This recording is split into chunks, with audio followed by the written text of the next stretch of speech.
Hello guys, how you guys doing? Once again, isang mabilis na video about water shortage sa Baguio. Okay, let's get on it.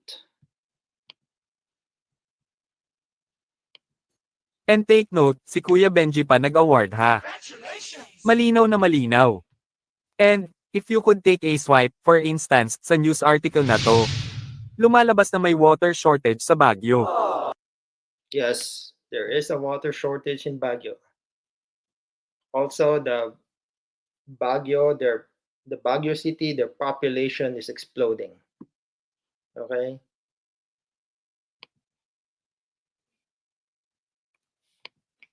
Dito.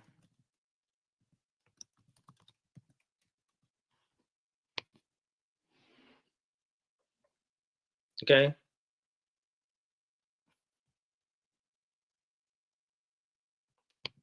So, tanggalin ko muna to and I'm gonna put this other one.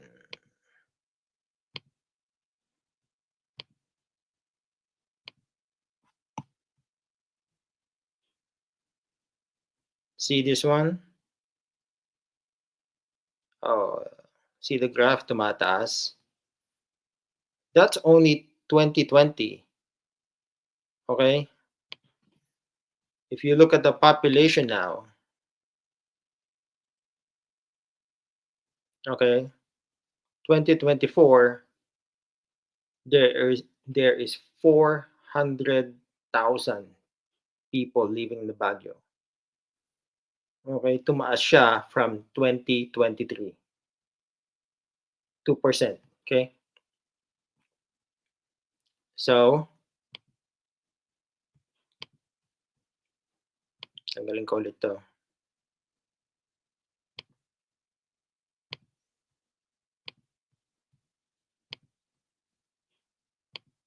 One of the reason why my water shortage sa Baguio. Okay? The population is increasing, people need water, and they don't have enough water. Okay? Because there's more demand than supply.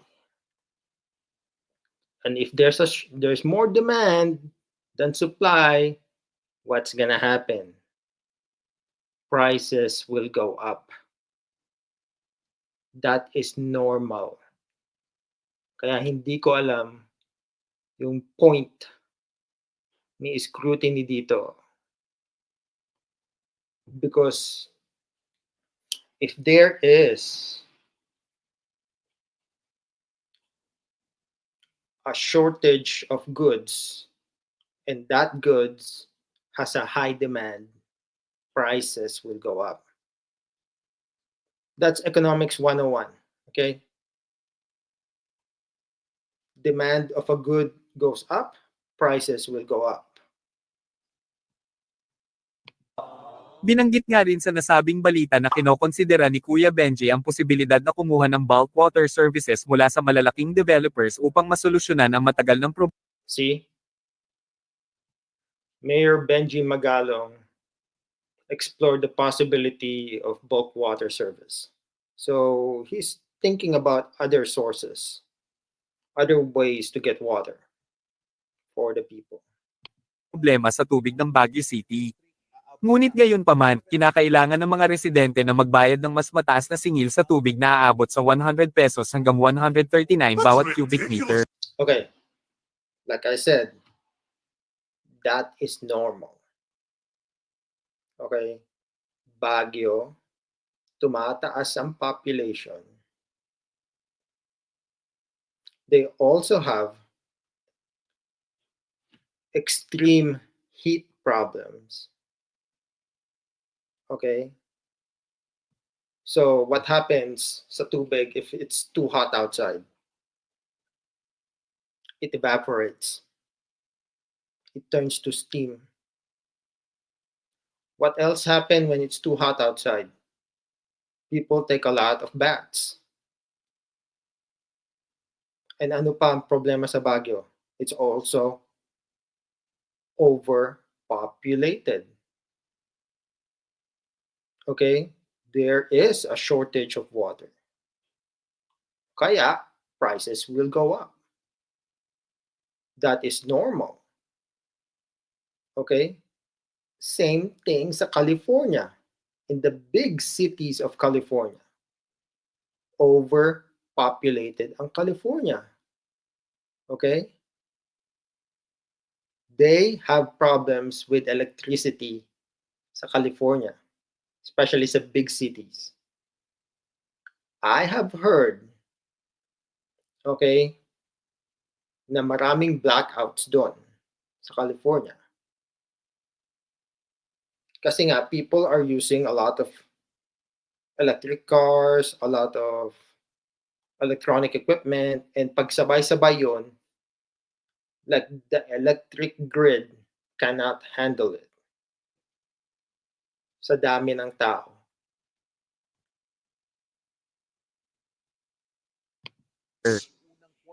Kawawa naman lalo na ang mga lehitimong residente na nagdurusa sa kakulangan at ang napipintong pagpasan sa napakataas na singilin sa tubig na idudulot ng pinaplano ayon na rin kina Kuya Benji at City Administrator Engineer BIP. Dagdag pa nga ni City Ad ay may ilang mga proponent ng bulk water na hindi niya pinangalanan na nagmumungkahi na magtayo ng pumping stations upang madala ang tubig sa lungsod. Inulit nga nito na ang mga consumer ang magbabayad sa gastos ng pumping ng tubig. Yes.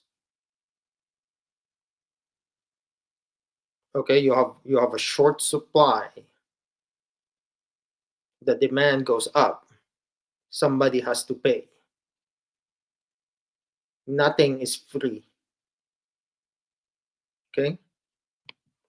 Wait, what? Kawawa talaga. Ang masaklap pa nito, ayon na nga rin sa ulat. Paano, like, yes, it's true, kawawa ang tao. But that's how it is. Like, sabi ko nga even sa California, ganyan din eh. They have a problem with their electric grid. Especially the big cities there.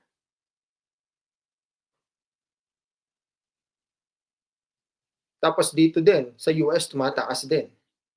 Especially when the demand is high. So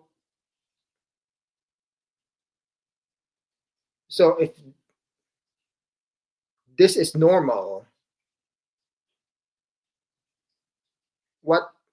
what's your point? Isang opisyal ng Baguio Water District na tumangging magbigay ng pangalan, ang nagsabi na may mas Ayun oh, nakalagay oh.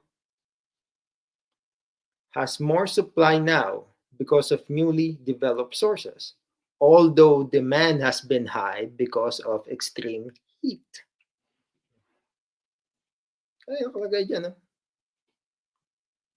I don't know why it's not underlined, because that's one of the problems why there is a water shortage.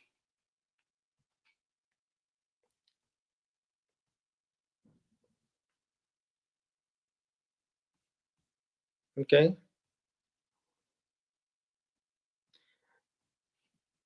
So, babasahin ko to. Tingin ninyo, let me see. Okay, hold on. Tingin ninyo hindi kaya dagdag parusa na naman para sa mga residente ang mag-shoulder ng napipintong napakataas na singil sa supply ng tubig? No. Because that is normal. There is a shortage. There is a high demand. Prices will go up. Especially sa Baguio. Tumataas ang population. Tumataas ang demand ng tubig. Kung sana'y naiayos lang ng mga kasalukuyang namumuno sa Baguio ang ganitong mga bagay, Mayor Magalong cannot control the weather. If there's gonna be an extreme heat, can't do anything about it. You can say na watch the weather channel, pero weather changes all the time. It's hard to detect the weather.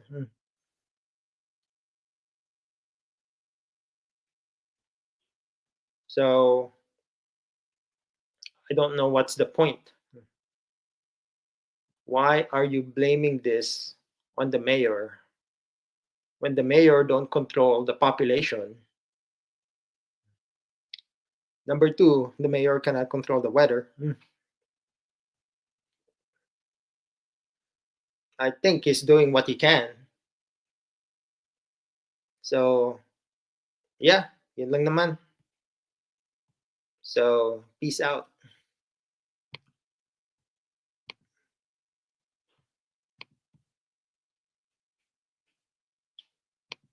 Come on, let's record.